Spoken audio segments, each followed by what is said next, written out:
Muy bien, pues siguiendo la continuidad del texto, hemos desarrollado capítulo 12, capítulo muy conceptual, con muchas cosas nuevas, ¿verdad? Sobre todo para este curso, cuando uno viene acostumbrado a trabajar con carga estática, ¿verdad?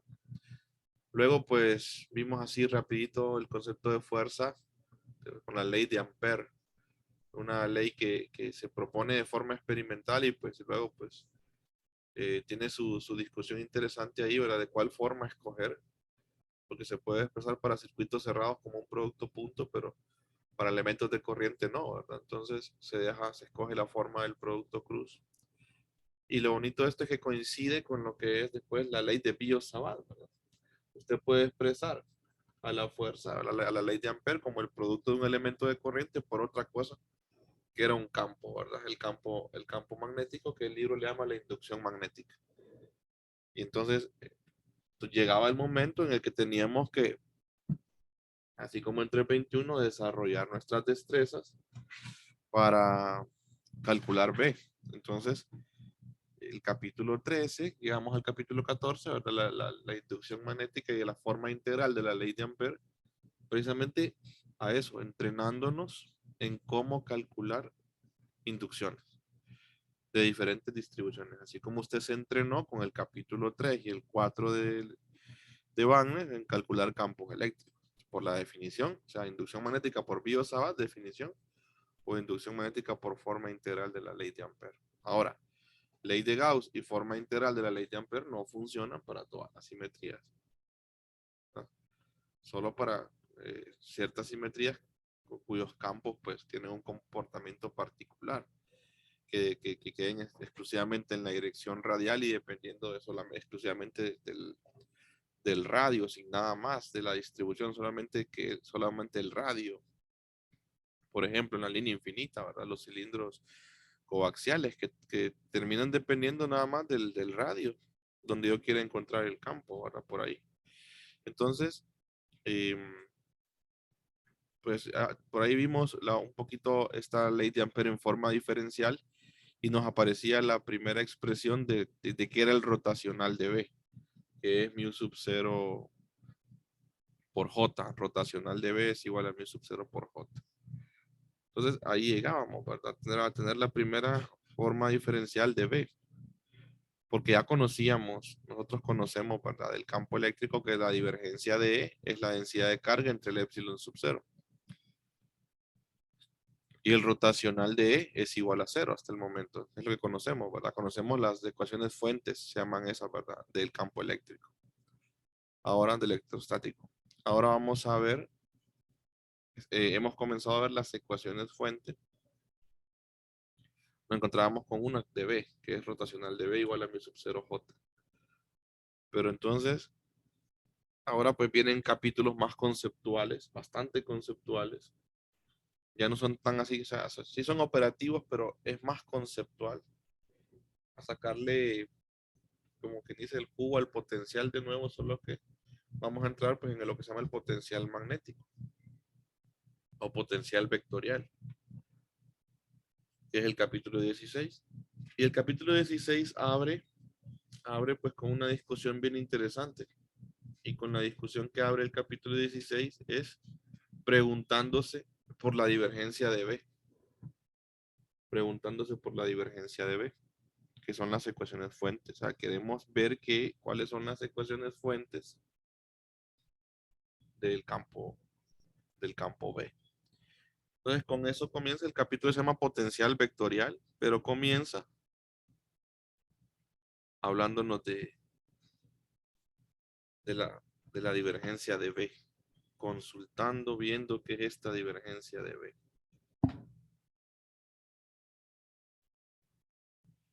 Ok, entonces vamos a ver la divergencia de B. Con eso vamos a comenzar la discusión. Permítanme nada más, quiero buscar mi resumen, que se me cerró.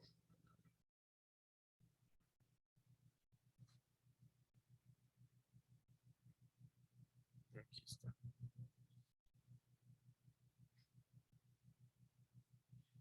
Muy bien. Entonces, el capítulo se llama potencial vectorial. Escribamos ahí potencial vectorial.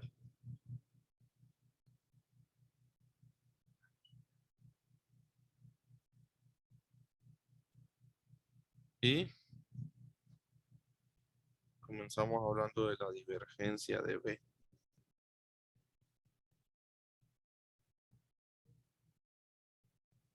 A ver a qué llegamos.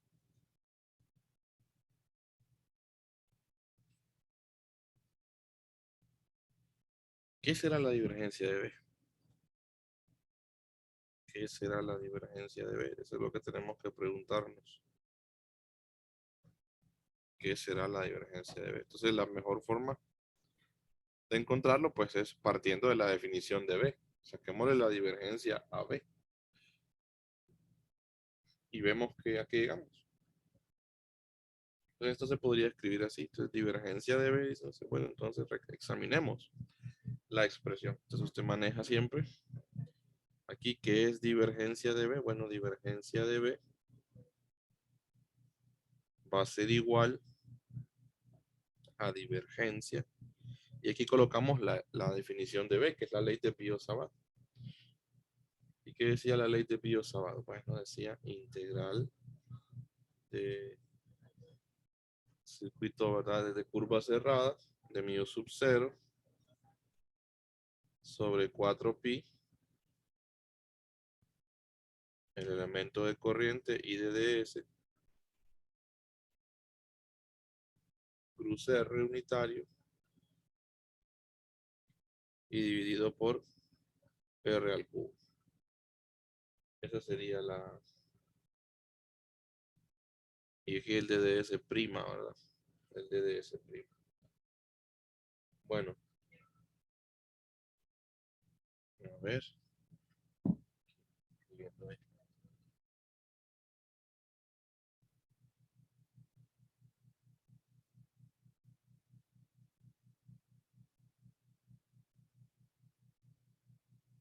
Permítame un momentito.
Ok, disculpen el retraso. Bueno,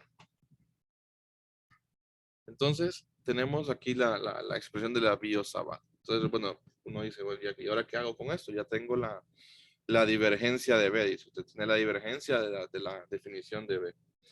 Entonces uno puede jugar con estos operadores, ¿verdad? Una de las preguntas que se puede hacer, bueno, yo puedo introducir el operador dentro de la integral o puedo, o lo dejo ahí. ¿Qué efecto tiene pues que yo introduzca el operador en la integral? Entonces, lo que tenemos es un diferencial de línea ahí, de ds', tenemos R vector, que R depende de coordenadas primas y no primas, ¿verdad? Y tenemos R magnitud, aquí creo que sería el cuadrado, yo lo puse al cubo, pero sería el cuadrado, y me equivoqué yo. Entonces la pregunta es, ¿introduzco yo el operador diferencial o no lo introduzco?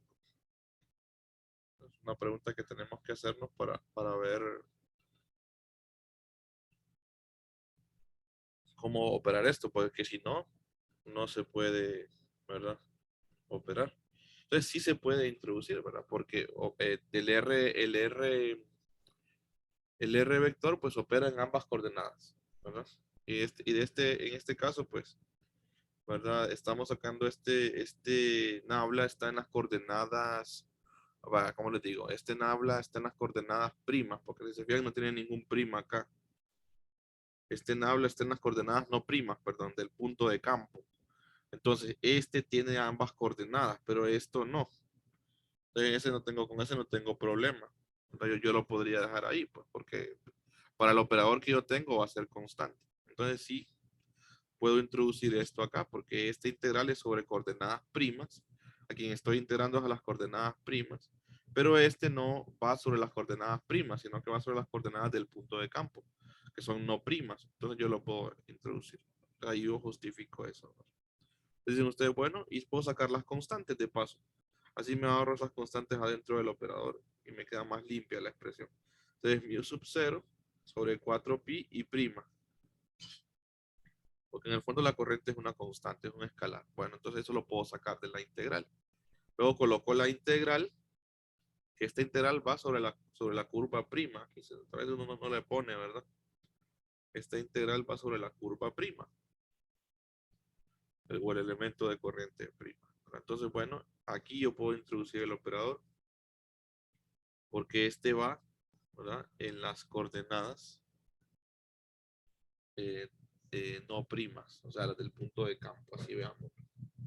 Bueno, entonces, ponemos divergencia de qué expresión, de esto de acá. Entonces me quedaría DDS prima cruz R unitario dividido por R al cuadrado. Bueno, ¿por qué es importante haber introducido eso? Bueno, porque yo tengo a Nabla involucrado ahí con esta operación DDS, ¿verdad? Con un producto cruz.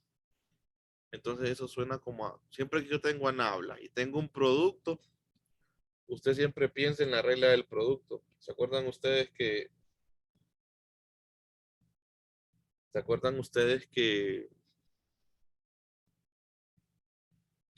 siempre que tenemos una derivada de un producto, pues hay ahí como que se copia el primero por el segundo, más el segundo por el primero.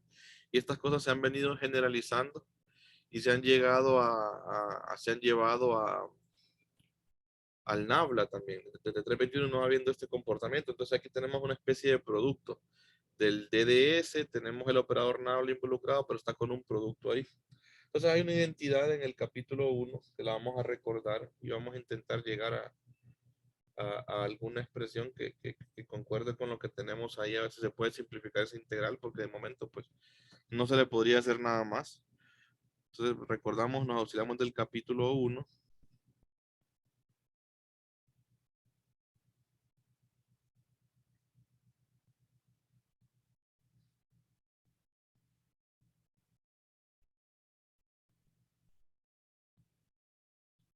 y tenemos esta integral, esta identidad.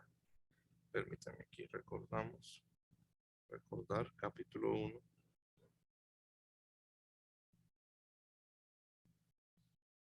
Y tenemos la divergencia de A cruz B aquí, A cruz B es igual a, y es como aplicar la regla del producto, como les decía. Se copia el segundo, ¿verdad? Y queda esto de acá, se aplica el nabla al otro, ¿verdad? Como que dice B punto, ¿verdad? Entonces es B punto rotacional de A, ¿verdad? Esto se pone aquí entre paréntesis, como que es el primero por la derivada del segundo, ¿verdad? Más Se copia el otro ahora, A punto, y se le saca el rotacional a otros. Así va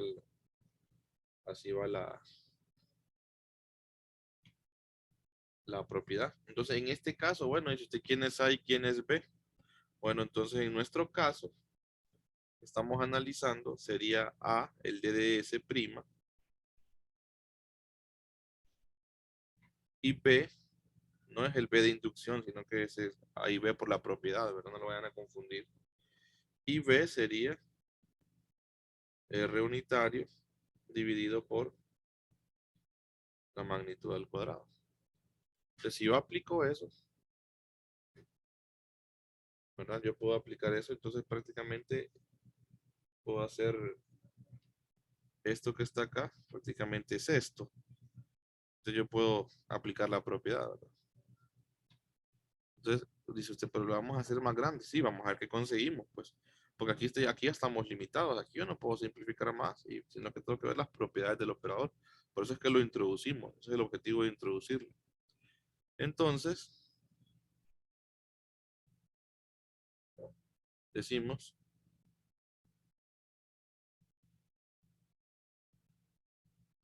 divergencia de B es igual a mu sub 0 y prima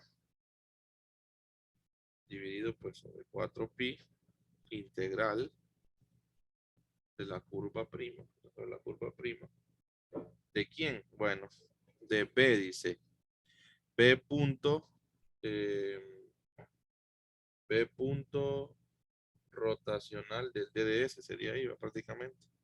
Entonces B, esto es R unitario dividido entre R cuadrado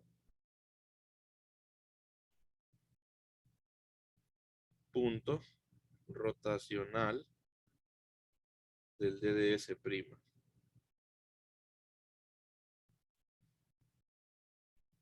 Luego,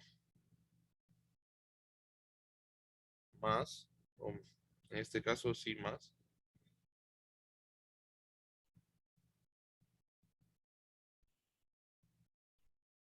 DDS prima. Ah, no, es que yo tengo mal la propiedad aquí. Me estaba fijando en el libro ahorita, yo la copié mal. Aquí es menos, muchachos. Aquí. Lo acabo de checar, esto está en la página y ya les digo, aquí lo tengo. Ah, me voló por el ventilador. Espérense. Aquí de las identidades vectoriales se me voló la página.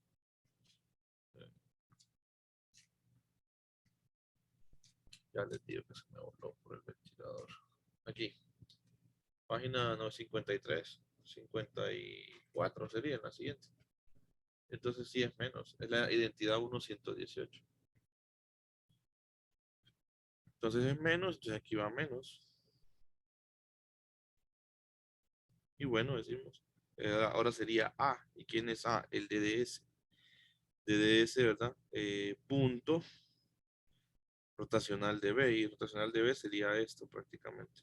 Rotacional de R unitario dividido por R cuadrado. Entonces, ¿qué gano con eso? Bueno, usted ha ganado que puede simplificar la expresión. Pero ¿cómo se va a simplificar si la hice más grande? Claro que se puede simplificar. Si usted es observador, el NABLA dijimos que está operando en coordenadas del punto de campo, o sea, coordenadas no primas. Y aquí usted tiene un rotacional que se lo está aplicando a coordenadas eh, del punto de fuente. Entonces, ¿qué va a pasar ahí? ¿Cuánto va a dar ese rotacional? Va a dar cero, porque no depende, ¿verdad? De las coordenadas del punto de campo. Entonces, algo que no depende de las coordenadas del operador, entonces es constante, acuérdense. Entonces aquí usted dice, bueno, esto va a ser cero. Y entonces hace el comentario. Solo depende, le hace el comentario al DDS para que no se le olvide. Solo depende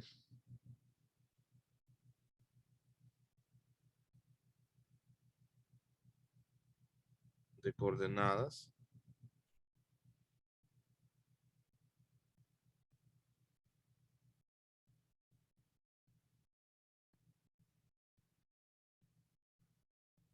de R'. Entonces por eso se vuelve 0. Ok, al volverse 0, eso es una gran ventaja, ¿verdad? Porque me va quedando, y lo voy a hacer al lado, entonces es una ventaja, porque me queda prácticamente que la divergencia de B va a ser que mu sub 0i de momento sobre 4pi integral de curva, ¿verdad?, cerrada aquí, C', ¿y qué me va a quedar? Me queda de hecho un menos, ¿verdad? Me queda de hecho un menos. Y ese menos yo lo puedo introducir, ¿verdad? En esto de acá. Entonces me podría quedar así, miren. Me puede quedar así. ds' cruz. Y ese menos, como es un menos 1, es una constante. Entonces yo lo puedo introducir aquí.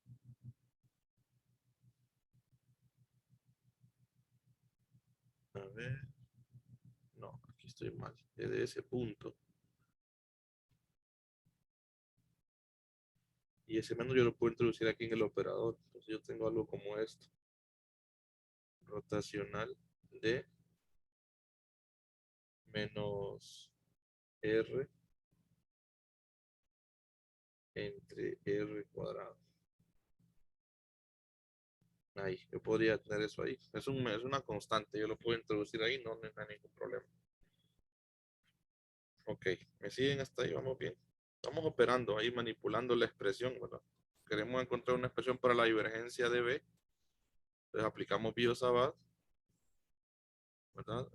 Introducimos el operador para poder aplicar propiedades del capítulo 1 de operador Nabla. Aplicamos esta propiedad, ya hicimos 0 esta parte, entonces nos queda esto. Ahora, si ustedes recuerdan y se fijan en esta expresión la usamos antes ya. La usamos en el capítulo 5, cuando se estudia el potencial escalar. Esto de acá está asociado con el gradiente, siempre con Nabla. Por eso es importante manipular a Nabla y tenerlo dentro de la integral y no afuera. Entonces, ¿qué pasa con esto? Si ustedes recuerdan, eso está en la parte que se llama funciones en coordenadas relativas. Funciones en coordenadas relativas, ya les voy a decir. Eso está en la página. Me gusta remitirlos para que validen. 55 y 56. Entonces en la página 56 hay una identidad, una expresión que es la 143, la 1.143 del libro de texto, que relaciona al gradiente de 1 sobre R con precisamente esta expresión negativa. Esta expresión negativa. Entonces, yo podría recordar esa expresión. Vamos a recordarla acá de nuevo. Recordar del capítulo 1.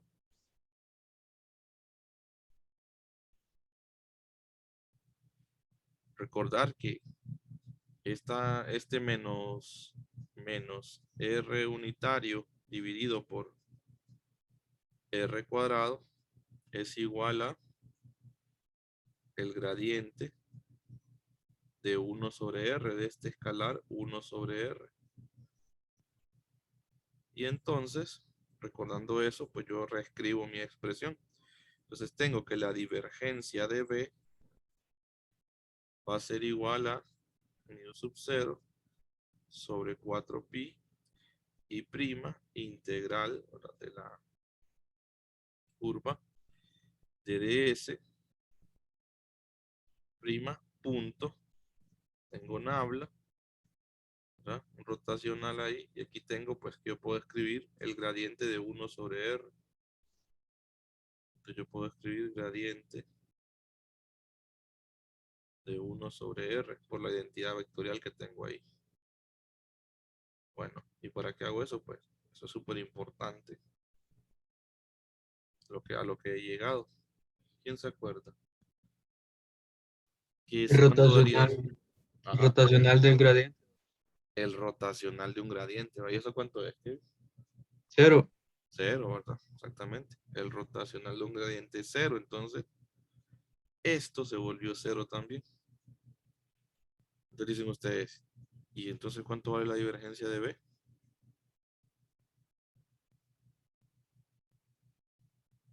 Si eso se volvió cero, pues cero por todo lo que está ahí es cero. Entonces la divergencia de B es igual a cero.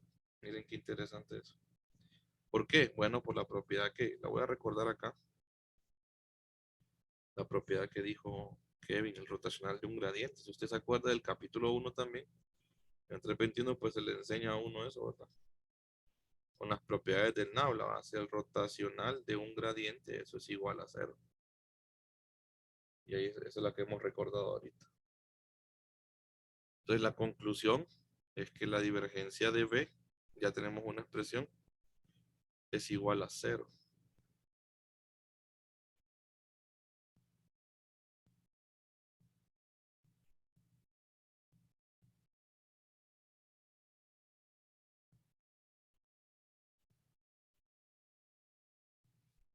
Y ya cerramos en cajitas. Ya tenemos expresiones entonces para el rotacional de B y para la divergencia de B. Ahora, si hacemos un análisis de esta expresión, uno dice, puchica, qué interesante esto. ¿Por qué? ¿Qué significa el hecho de que la divergencia de B sea cero?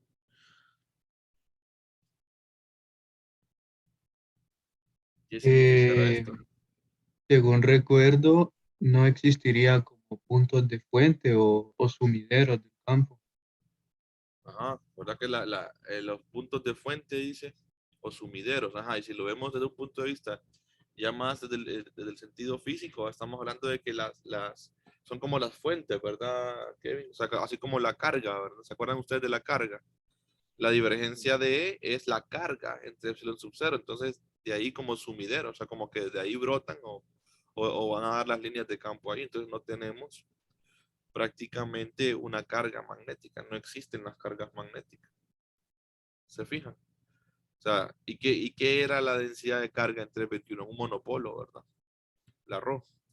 Entonces prácticamente estamos diciendo que no existen los monopolos magnéticos, ya estamos llegando a una expresión pues que me está diciendo que no hay fuentes de campo, ¿verdad? Que me den una divergencia de B. Entonces, eso ya es interesante, ya lo vamos a, después va a quedar más evidente cuando se hace el desarrollo del multipolo, ¿verdad?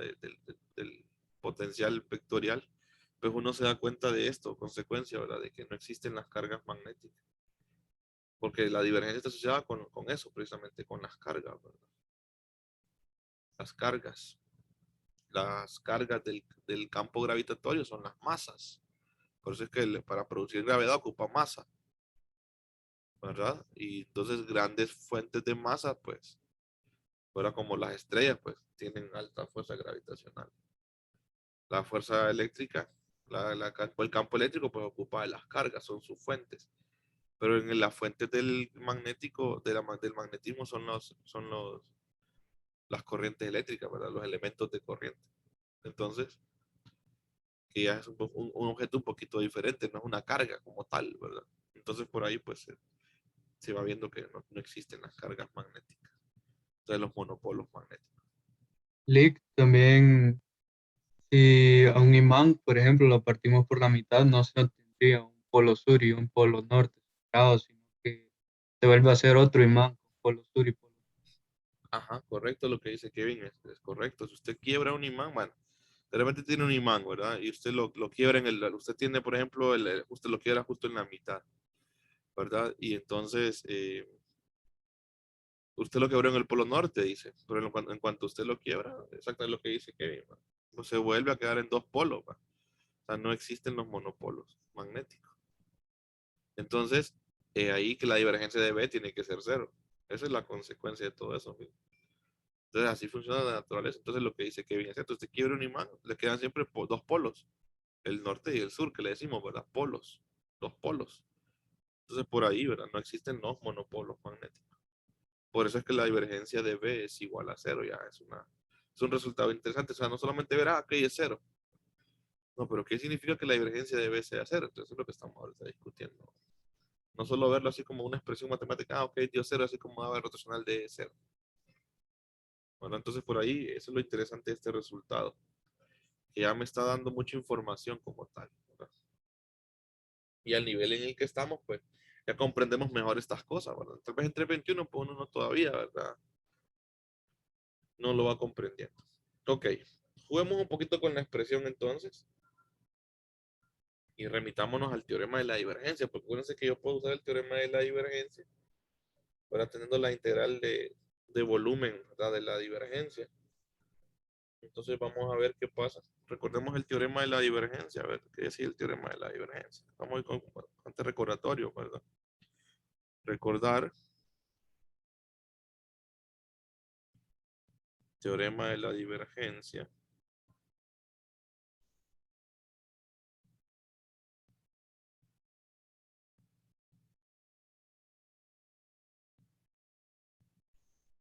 Y el teorema de la divergencia que nos dice, bueno, integral de superficie cerrada, ¿verdad? De A punto de A es igual a la integral de volumen, ¿verdad? De la divergencia.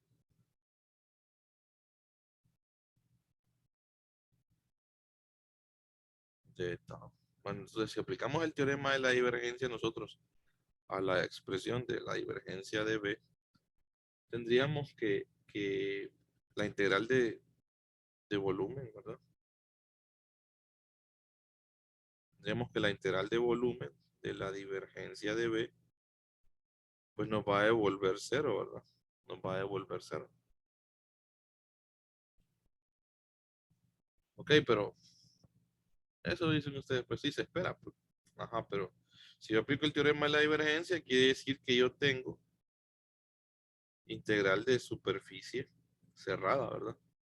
De B punto de A, y eso que es el flujo, ¿ah? Entonces es igual a cero también por el teorema de la divergencia. Ah, ok. Entonces, consecuencia de eso, el flujo magnético en una superficie cerrada es igual a cero, porque la integral de superficie de B, ¿qué es? El flujo. Acuérdense. La integral de superficie es un flujo, sea abierta o cerrada. Entonces, ¿qué significa? Que el flujo magnético total en una superficie cerrada siempre va a ser igual a cero.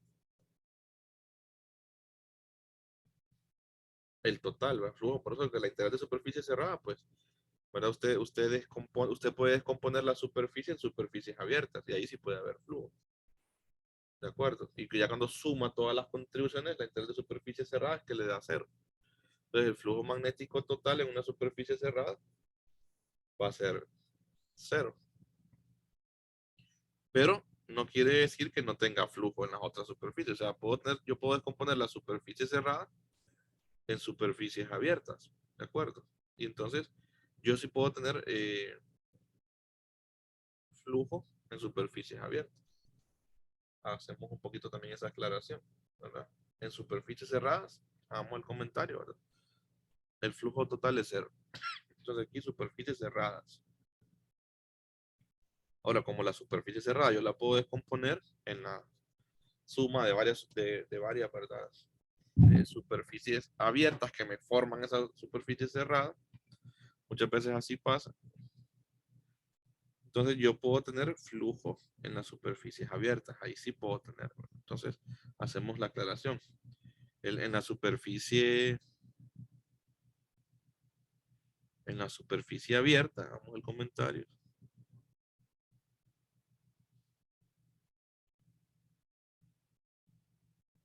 En superficie abierta,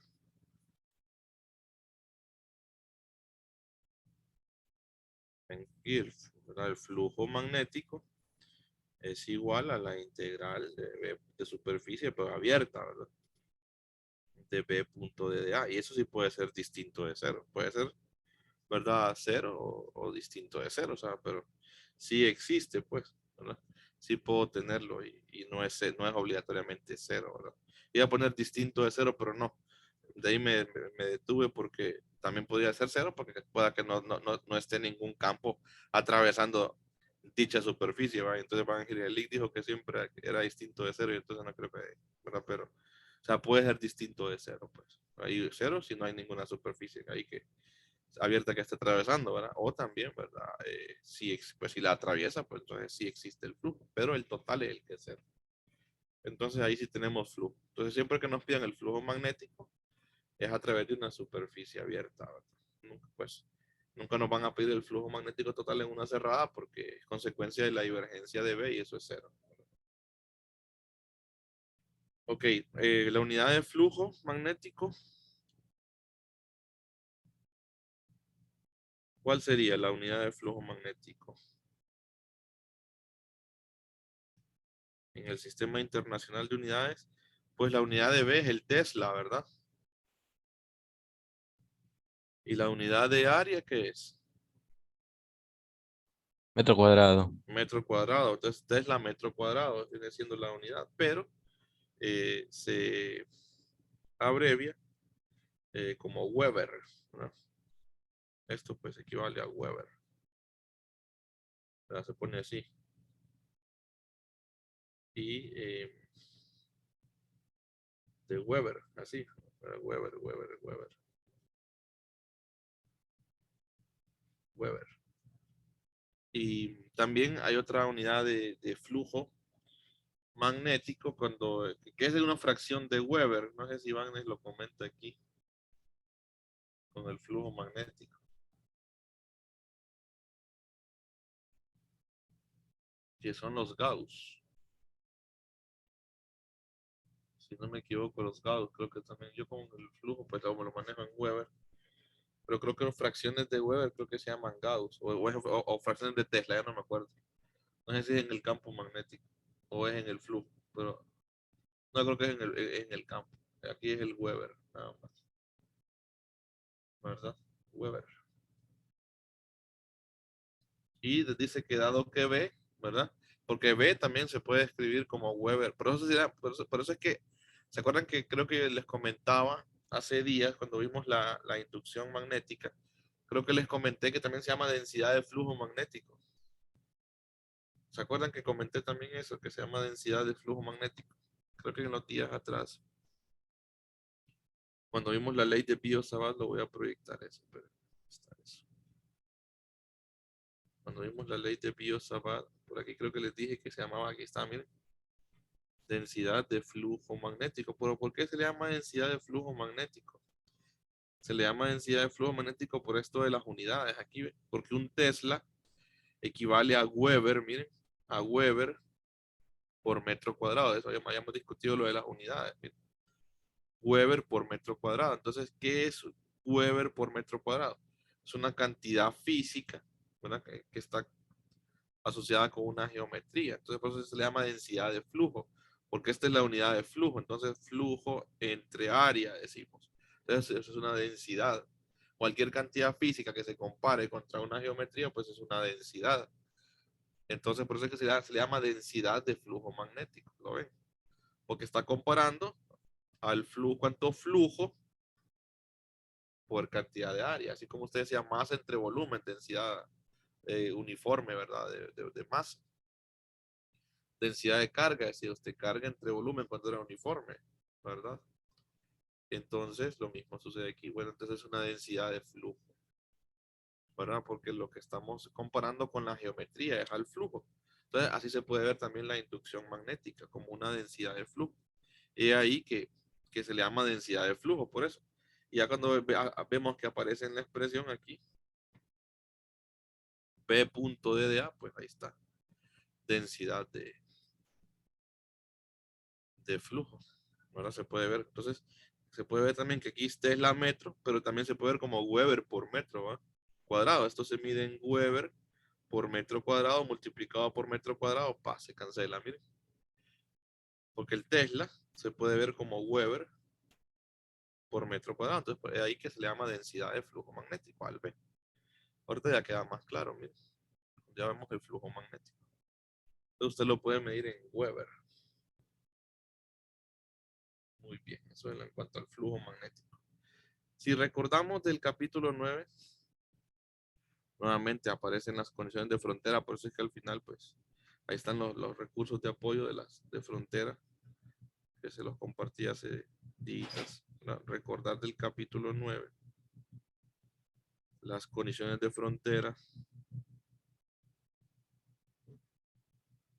y tendríamos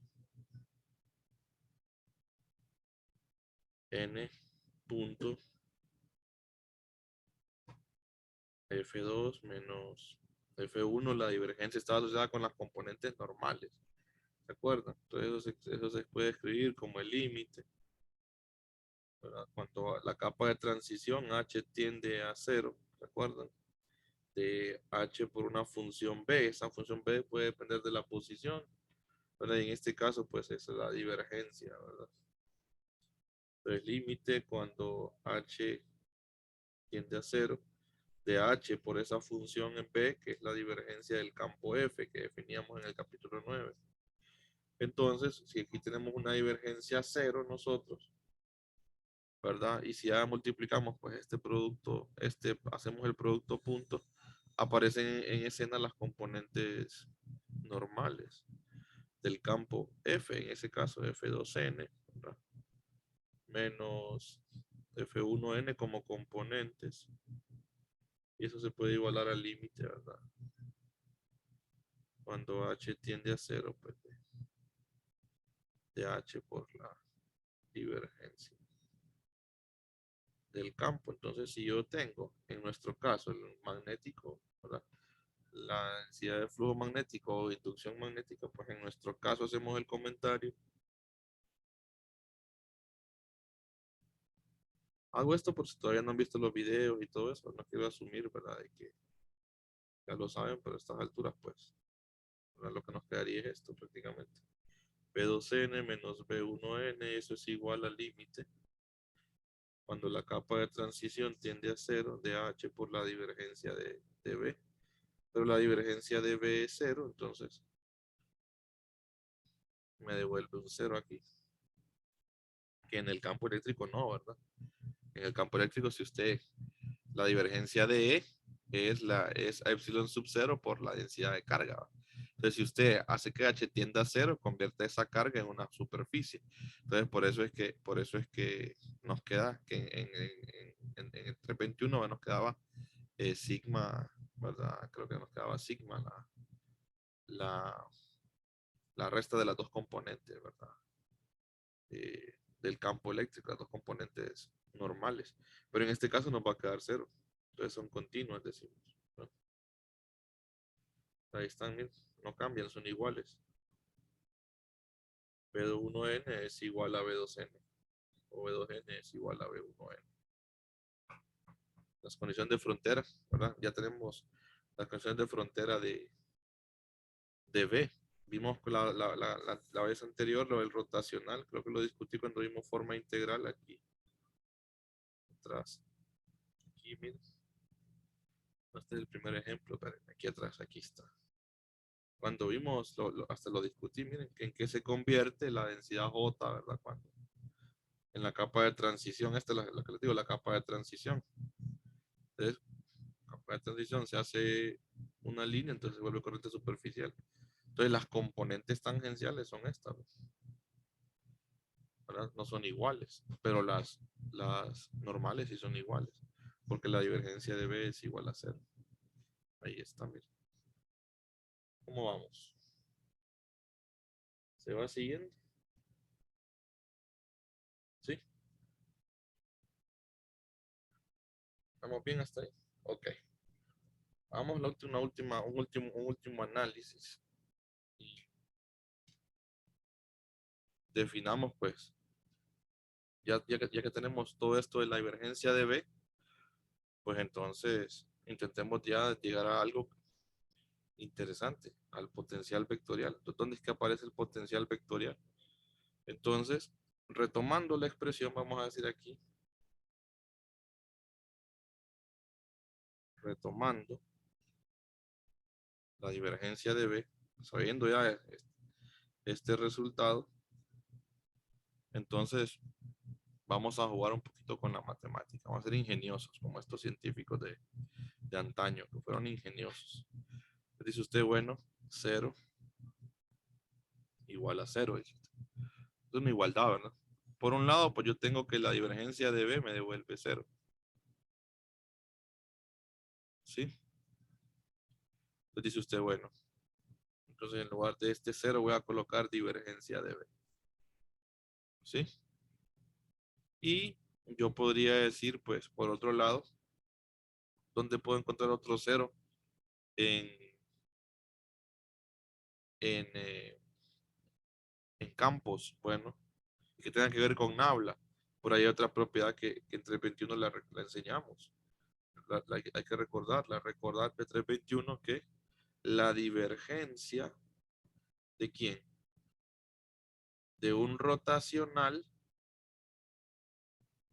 ¿a qué es igual? A 0 también, ¿verdad? Bueno, entonces ahí tenemos otro 0 y ese 0 tiene que ver con Nabla, mire. Por aquí tengo un 0 que tiene que ver con Nabla. Ok, entonces yo voy a buscar otro 0 que tiene que ver con Nabla para jugar un poquito con las expresiones y con la genialidad. Que siempre tengo una divergencia y que yo pueda formar 0. Entonces miren qué pasa aquí como por inspección hacen estos científicos sus genialidades. Entonces miren lo que hacen ellos. Bueno, tengo esto. Las expresiones son iguales. ¿Sí o no? 0 es igual a 0. Tengo un operador de divergencia. Tengo un operador de divergencia. Entonces, ¿qué puedo concluir? Que esto debe ser igual a esto. ¿Sí o no? Oh, sí, dicen ustedes. Bueno, ahí está. Ya apareció en escena el potencial vectorial. ¿Quién es el potencial vectorial? Pues ese campo A que aparece ahí. B es el rotacional de algo. Bueno, de ese A. Y ese algo o ese A se llama potencial vectorial. Entonces aparece en escena ya el potencial vectorial. Tal como aparecía el escalar, ¿verdad?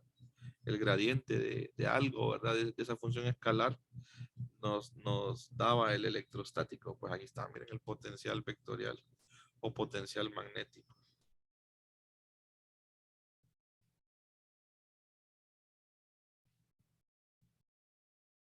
Apareció en escena.